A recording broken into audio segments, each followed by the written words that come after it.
I was excited. I wasn't, you know what I'm saying? Like, I was more excited than anything, you know? Like, my manager was excited too. You know, we didn't know what it was going to do though, you know, so I was just happy to be on somebody's album. Like, cause, you know, as a writer and as an artist, it's like, there's always that doubt, like, you know, is what I'm doing hot? Like, will anybody else like it? You know what I'm saying? Like, I like it, but what if I'm the only person who likes it? So the fact that, you know, somebody, you know, in these big offices listened to it and was like, yo, this is a smash, like, that makes you feel good. Like, yeah, I'm all right. I'm kind of doing the right thing. That's what kind of gave me the confidence, like, all right, like, music is, you know, God has let me know, like, keep doing music, bro. So that Oh was my good. gosh. Good. Yay. Okay.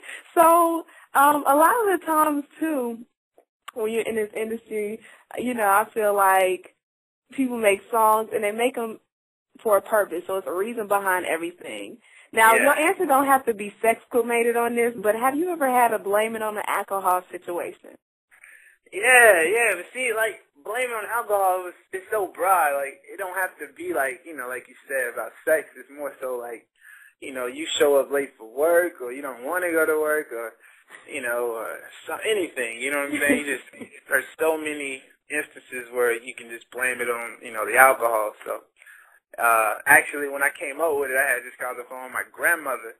And she was telling me about an uncle that I have that likes to drink. And the night that, you know, she had to, like, go pick him up and, you know, clean him off and do all this stuff. And then the next day, he wanted to act all like he don't remember. And, you know, he tried to say, you know, it was the whiskey, you know, doing it to him and all this stuff.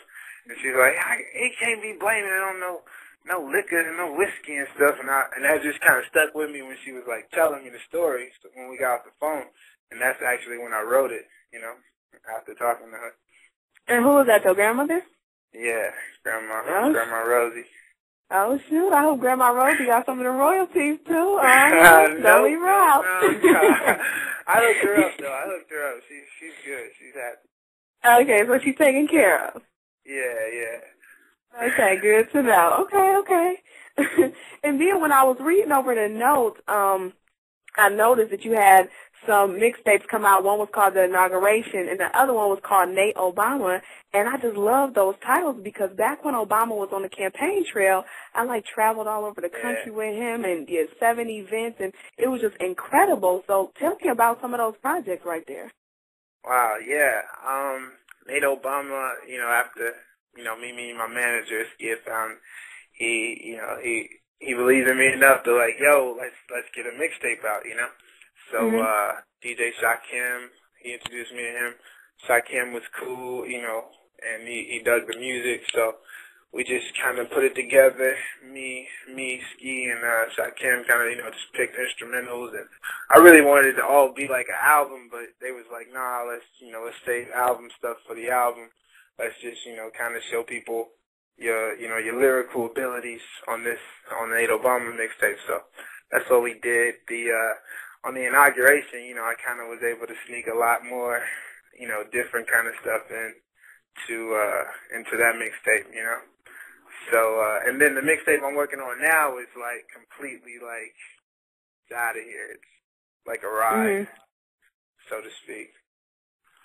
Is it so you can, like, just ride every track through? It's just that good, huh? Exactly. It's like a journey. Like, you got to be careful with it. It's like, but it's good though. It's like every track that I pick for it is actually like tracks that actually, you know, release endorphins and stuff. So it's like, you know, it's like really calming music that, well, it gives you a sense of well-being after you listen to it.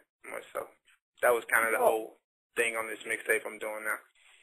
So are you excited about that? Like, when you go into the studio and stuff like that, it's almost as if you come out and sometimes you kind of know you got to smash, especially if you believe in it. I think if you believe in something, 9 times out of 10, other people will believe in it too. So, like, do you ever come out there just feeling like that? Yeah, that's true. Like, because honestly, like, we are all our biggest critics. So it's like, if you believe in something, like, if you think it's a smash, honestly, like, people are not that hard and that critical on each other. You know what I'm saying? We just like that with ourselves. So yeah, like you said, like when I come out and I feel like, yo, this is a winner. Like I just did a joint with you know Sammy, right? I do. I interviewed Sammy back in 2008. He was on the road with Bow. I do. Yeah.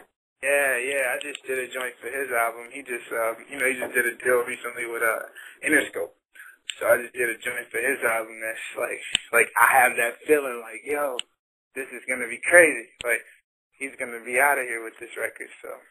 Okay, so your debut album, though, right, is gonna be coming out soon. What can we expect from that? Yeah, my album is coming out. We're trying to get it out third quarter. We've been shooting videos and it's actually the album is still in the production phases. You know what I'm saying? Okay. But you know what I'm saying? Like I have like a lot of you know super talented producers like Chuck Harmony, B Major, and Stargate. You know, producing tracks for the album. You know, and they got like you know mad hits, extremely accomplished. But actually, for the most part, there's, you know, production-wise, you'll find, like, a whole lot of untapped talent that I found here, like in Atlanta, Indiana, you know, Detroit, Virginia, all the places that I used to roam, you know, Memphis, of course. And, you know, because my kind of thing is, like, you got to show love to grow love, you know? Had it not been for people like my homie / producer David Ballard, who, you know, I went to high school with, believing in me enough to let me sleep on his floor 3 months ago, I probably wouldn't be on the phone with, you know, doing this interview with you right now. So I definitely believe in the power of, you know, of many, you know, like just helping people. So I see that you had a lot of songs, though. In your EPK, Julia mentioned that you had a song called No Sugar in My Coffee. Like, what's that song all about, and how did you come up with the name? Because I first saw it, and I started laughing like, wait, hold on now. Yeah, that song is, you know what I'm saying, like, that's a song I perform, you know, locally here in Atlanta at a lot of spots, and that song is, you know, it tends to be, it's actually like one of the crowd favorites now. I actually wrote it when I was living in Indiana, and, you know, just kind of that feeling where you feel like, you know, like there's a dead end. Like, think about it, like when you go in Walmart and, you know, no offense to anybody at Walmart, but you see the person with the badge that say, you know, 30 years, you know, working there kind of thing. Like, you got to know that was never their dream. Like, nobody dreams of working at Walmart 30 years, you know. It's always supposed to be just a stopping place.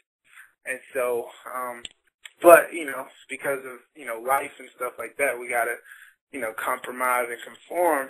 So, you know, we end up, you know, just kind of going with the motions and just being there. So, in No Sugar in my coffee, like coffee is life. And the sugar is the stuff that you got to actually go out and get, you know what I'm saying? Like, if you want it to be sweet, you got to go out there and get it, you know what I'm saying? So, God gives us life, He gives us coffee, but it's up to us to go out and, you know, get the sugar, the cream, the syrup, and all that stuff and make it the way that we want it to be, you know? So, yeah, but either way, you got to drink it to the bitter end. That's like one of the lines in there, you know what I'm saying? It's like, it's like either way, like, you're going to live it, so you might as well make it as good as you want it to be. It's kind of the whole meaning. Right, because we only got one life to live. That's so true. But I couldn't find that song on the internet. I tried to look it up. It's not on the internet. It's not on the internet. Well, then, can I get a copy? Yeah, I got you. Okay. All right.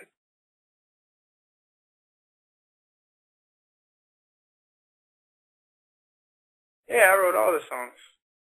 Okay.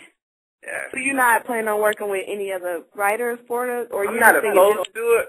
I'm not opposed to it, but you know, I'm very competitive. I used to run track. You know, did football, did a bunch of, you know, sports. So like competitiveness is in me. So whenever people come over trying to write on my album, like I always, you know, my competitiveness gears up towards like, well, you got to beat me writing on my album. You know, like so, you know, sometimes like so far I've always won. You know, that's what I'll say.